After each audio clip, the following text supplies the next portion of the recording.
كنتم خير أمة أخرجت للناس تأمرون بالمعروف وتنهون عن المنكر وتؤمنون بالله.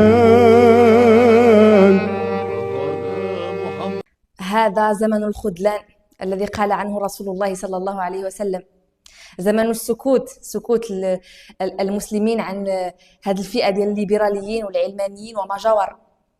صحيح التغني بالقرآن له أحكام وضوابط، لكن ماشي للدرجة ديال أنني نجيب آلات موسيقية نتغنى به. إذا غدا نجيب الشيخات والراقصات يتميلوا على قوافي القرآن. كما يقول الشيخ الأنصاري رحمه الله: القرآن يتربى به ويتحزن به، ماشي كنشطحوا به. أظن هذا مساس صريح بالإسلام وبثوابته، يعني عاين باين.